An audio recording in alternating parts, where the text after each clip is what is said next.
but there's nothing you can tell them. Just made a million, got another million on my schedule. No platform, nigga breaking hearts. No keys, push to start. Yeah. Halo semua, saya Giska Dewi Kusmawardani. I do it big. Yeah. Semuanya, perkenalkan nama saya Firda Kurata Aini. That's done. But then my town, you see me, you know everything. Black and yellow, black and yellow, black and yellow, black and yellow. Perkenalkan, saya Rama Fadila Ahmad Muwan. Black and yellow, black and yellow, black and yellow. Yeah. You know what it is. Everything I do it big. Yeah. Screaming that's nothing. When I move.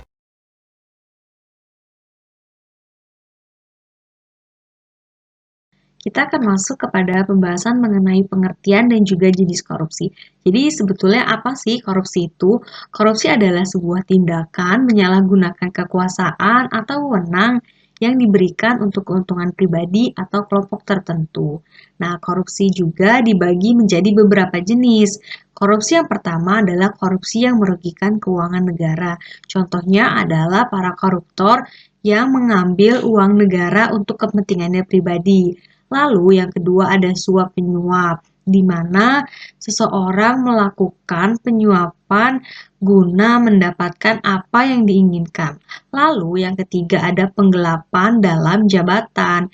Yang keempat ada berupa pemerasan, di mana hal ini dilakukan dengan mengancam seseorang untuk mendapatkan imbalan.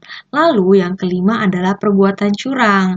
Dan yang keenam adalah gratifikasi, di mana memberikan hadiah sebagai imbalan bahwa dia ingin naik jabatan atau mungkin imbalan yang lebih besar daripada hadiah tersebut. Selanjutnya kita akan masuk ke dalam alasan mengapa korupsi ini menjadi urgensi pada masa kini.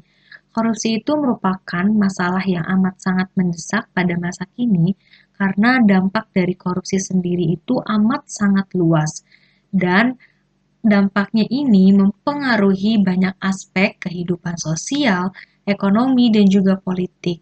Korupsi itu menghancurkan kepercayaan masyarakat terhadap pemerintahan, lalu ada menghambat pembangunan ekonomi dengan menghancurkan sistem pasar yang adil dan memperburuk ketidaksetaraan sosial dengan memperkaya sebagian kecil orang di atas penderitaan orang banyak. Selain itu, korupsi juga menjadi penghambat terbesar dalam penyediaan layanan publik penting, seperti pendidikan dan juga kesehatan, yang dampaknya menghambat peningkatan kualitas hidup masyarakat.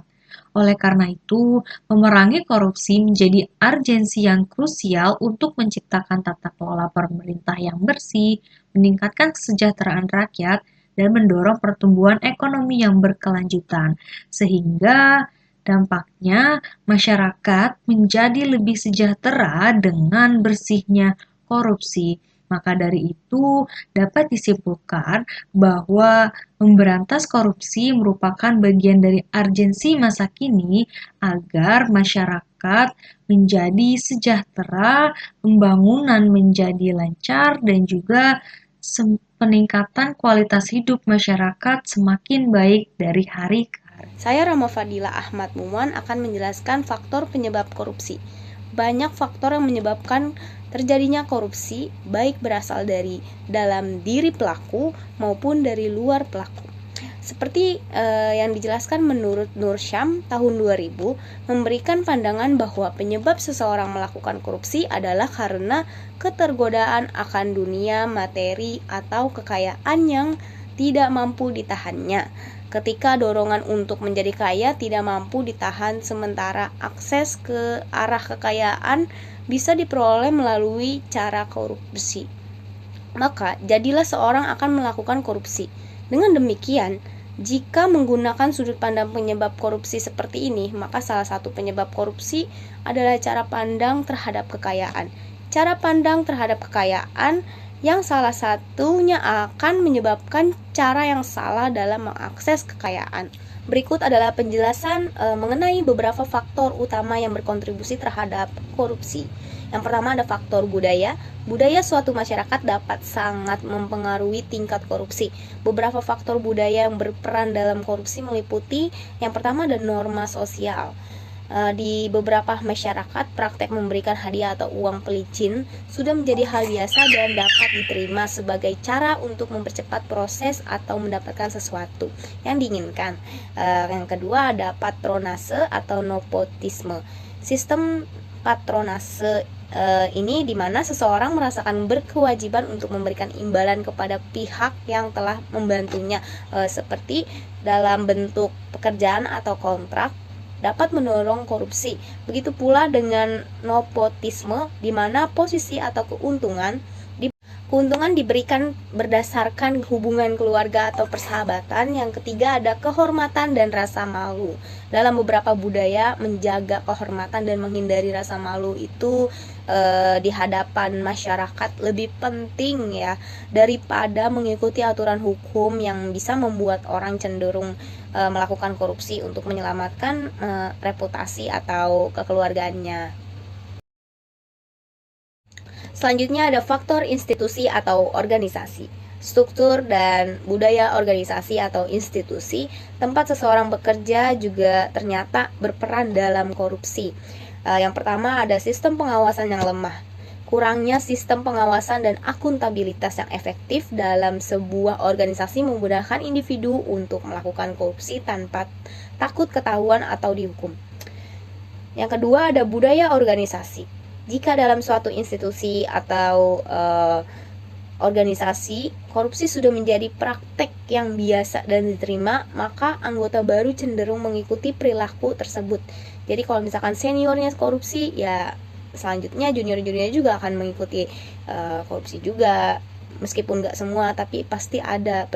Selanjutnya ada intensif dan sanksi. Sistem intensif yang tidak adil dan sanksi yang lemah atau tidak diterapkan dengan konsisten bisa mendorong perilaku korupsi.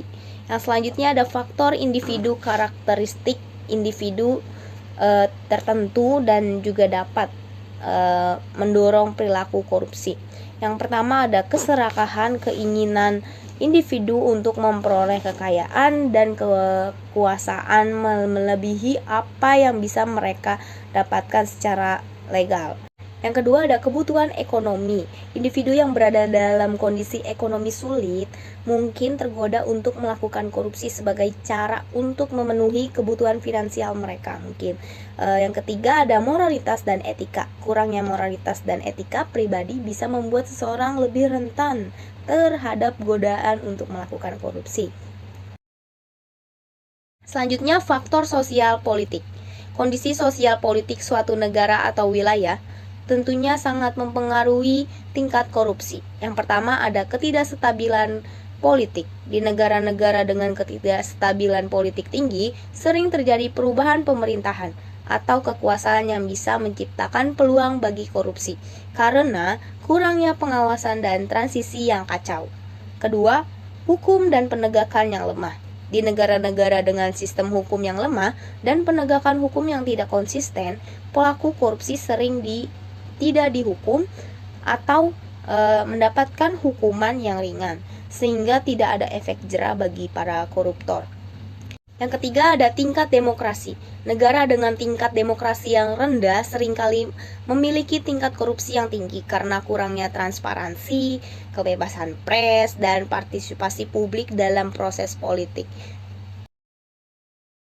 Kita akan masuk ke dampak dari korupsi. Terdapat 7 dampak dari korupsi. Yang pertama ada dampak ekonomi, yaitu lesunya pertumbuhan ekonomi dan investasi, penurunan produktivitas, rendahnya kualitas barang dan jasa bagi publik, menurunnya pendapatan negara dari sektor pajak, dan meningkatnya hutang negara.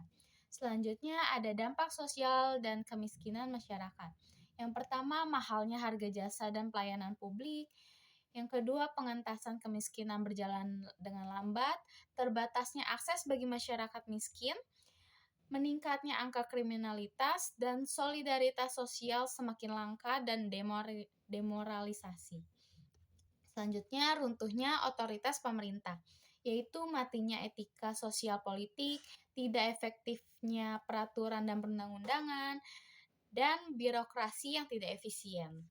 Selanjutnya ada dampak terhadap politik dan demokrasi, yaitu munculnya kepemimpinan yang korup, hilangnya kepercayaan publik pada demokrasi, menguatnya plutokrasi atau sistem politik yang dikuasai oleh pemilik modal atau kapitalis, dan yang terakhir hancurnya kedaulatan rakyat. Selanjutnya ada dampak terhadap penegakan hukum, yaitu fungsi pemerintah yang mandul, hilangnya kepercayaan terhadap lembaga negara. Selanjutnya ada dampak terhadap pertahanan dan keamanan. Kerawanan Hamkamnas karena lemahnya alutsista dan SDM. Yang kedua ada lemahnya garis batas negara, dan yang ketiga menguatnya sisi kekerasan dalam masyarakat. Dan yang terakhir ada dampak kerusakan bagi lingkungan, yaitu menurunnya kualitas lingkungan dan menurunnya kualitas hidup. Selanjutnya ada upaya pemberantasan korupsi. Pemberantasan korupsi dapat dimulai dari lingkungan terkecil, yaitu rumah. Ada beberapa upaya yang dapat dilakukan untuk memberantas korupsi di lingkungan rumah. Yaitu yang pertama, ajarkan kejujuran. Ajarkan anak-anak untuk selalu berkata jujur mulai dari hal-hal yang kecil. Yang kedua, menjadi contoh. Tunjukkan perilaku jujur dan adil dalam kehidupan sehari-hari, termasuk kepada orang tua yang selalu harus berkata jujur dan adil kepada anak-anaknya. Yang ketiga, kelola uang dengan terbuka. Selalu mengelola keuangan dengan jelas dan melibatkan seluruh anggota keluarga. Yang keempat, saling mengawasi. Pastikan semua anggota keluarga menjaga satu sama lain dari tindakan curang.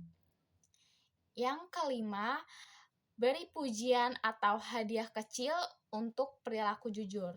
Hal ini dapat memotivasi terutama kepada anak-anak untuk selalu berkata jujur, karena dengan kejujuran mereka akan diberikan hadiah atau pujian dari orang tua. Nah, dari upaya-upaya tersebut, dengan menerapkan upaya yang sudah dijelaskan tadi, keluarga dapat menjadi benteng pertama dan dalam memberantas korupsi dan membangun generasi yang jujur dan berintegritas. Di sini saya akan menjelaskan bagaimana peran masyarakat dalam memberantas korupsi. Peran masyarakat dalam memberantas korupsi sangatlah penting karena masyarakat bisa menjadi agen perubahan yang efektif. Berikut beberapa cara bagaimana masyarakat dapat berkontribusi dalam memberantas korupsi. Yang pertama itu ada melakukan pelaporan dan pengawasan. Melaporkan seluruh tindak korupsi yang diketahui atau alami kepada lembaga penegak hukum seperti kepolisian dan KPK melalui saluran resmi seperti hotline, aplikasi pelaporan, atau situs web. Nah, yang kedua itu ada pengawasan proyek pemerintah.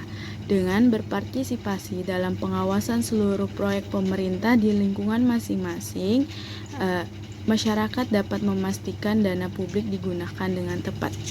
Selanjutnya ada pendidikan dan kesadaran. Pendidikan anti korupsi di sekolah sangat penting untuk meningkatkan kesadaran siswa tentang korupsi dan pentingnya membasmi korupsi. Kampanye anti korupsi melakukan kampanye edukatif secara masif kepada masyarakat untuk meningkatkan kesadaran tentang dampak negatif korupsi dan pentingnya partisipasi publik dalam pencegahan korupsi. Berikutnya ada memberikan dukungan kepada lembaga anti korupsi. Menunjukkan dukungan kepada lembaga anti korupsi seperti KPK dengan melalui berbagai cara, termasuk memberikan informasi dan bekerja sama dalam penyelidikan korupsi. Mengawasi serta memastikan kinerja lembaga KPK bekerja secara independen dan efektif. Memberikan kritik yang konstruktif jika diperlukan. Terakhir, ada membangun budaya anti korupsi. Dengan menanamkan nilai-nilai anti korupsi seperti nilai kejujuran dan integritas dalam kehidupan sehari-hari dan dalam interaksi sosial. Dengan menjadi teladan dalam berperilaku jujur dan menolak semua bentuk tindakan korupsi, mulai dari lingkungan keluarga hingga lingkungan kerja dan masyarakat luas. Dengan memainkan peran-peran ini, masyarakat dapat memberikan kontribusi yang signifikan dalam pemberantasan korupsi di Indonesia. Berikutnya, saya akan menjelaskan tentang penguatan sistem hukum korupsi di Indonesia. Penguatan sistem hukum korupsi di Indonesia memerlukan langkah-langkah yang komprehensif dan terintegrasi yang melibatkan reformasi peraturan perundang-undangan guna menghilangkan tumpang tindih dan celah hukum, penguatan lembaga anti korupsi dari segi wewenang, sumber daya manusia, dan perlindungan hukum agar bisa beroperasi secara independen tanpa adanya intervensi dari politik. Kemudian ada peningkatan kapasitas lembaga penegak hukum seperti hakim, jaksa, dan penyidik dengan diberikan pelatihan dan pendidikan secara berkala mengenai teknik penyelidikan korupsi dan sebagainya guna meningkatkan kompetensi dan profesionalisme dalam menangani kasus korupsi, serta menegakkan kode etik yang ketat bagi penegak hukum dan memberikan sanksi yang tegas bagi pelanggar, serta transparansi dan akuntabilitas dengan menerapkan sistem pelaporan yang transparan dan mudah diakses oleh masyarakat, dan melakukan audit secara rutin terhadap penggunaan anggaran pemerintah oleh lembaga audit independen. Dengan penguatan sistem hukum korupsi di Indonesia ini diharapkan dapat menjadikan Indonesia sebagai negara yang bersih, transparan, adil, dan makmur. Oke, di sini saya akan membahas materi tentang studi kasus urgensi korupsi di Indonesia. Yang teman-teman semua tahu, di Indonesia ini banyak banget ya kasus korupsi. Tapi di sini saya akan mengambil salah satu contoh kasus dari korupsi terbesar di Indonesia, yaitu berupa kasus korupsi EKTP atau KTP elektronik. Yang ringkasnya sebagai berikut. Penggelapan dana proyek KTP elektronik yang merugikan negara hingga 2,3 triliun. Wow, ini tuh sangat banyak banget dan besar banget ini ya untuk negara, ya kan, untuk masyarakat. Tapi kenapa bisa korupsi sebesar itu, ya kan? Oke, di sini ada pelaku. Siapa sih pelakunya? Oke, pelakunya sini ada beberapa pejabat tinggi dan anggota DPR yang terlibat. Wow, sangat disayangkan sekali, bukan? Oke, selanjutnya di sini ada dampak kasus EKTP tersebut. Ada 3. Yang pertama, hilangnya kepercayaan masyarakat terhadap pemerintah atau kepada pemerintah. Kedua, kerugian finansial besar bagi negara. Dan ketiga, menghambat efektivitas layanan publik. Selanjutnya di sini ada faktor penyebab. Apa aja sih faktor penyebabnya? Oke, yang pertama, lemahnya sistem pengawasan. Dan yang kedua, keterlibatan pejabat tinggi. Dan yang ketiga, budaya korupsi yang mengakar. Oke, selanjutnya di sini ada upaya pemberantasan. Di sini ada penguatan KPK atau Komisi Pemberantasan Korupsi. Yang kedua ada penerapan teknologi dalam pengawasan proyek. Dan yang ketiga ada pendidikan anti korupsi sejak dini. Selanjutnya ada peran masyarakat. Yang pertama yaitu partisipasi aktif dalam pelaporan korupsi. Yang kedua ada mendukung transparansi dan akuntabilitas pemerintah. Dan yang ketiga ada edukasi dan kampanye anti korupsi. Oke, selanjutnya saya di sini akan memberi kesimpulan dari materi yang sudah teman-teman saya sampaikan. Selanjutnya di sini saya akan membahas tentang kesimpulan tersebut. Oke, di sini ada korupsi. Korupsi adalah tindakan penyalahgunaan kekuasaan untuk kepentingan pribadi.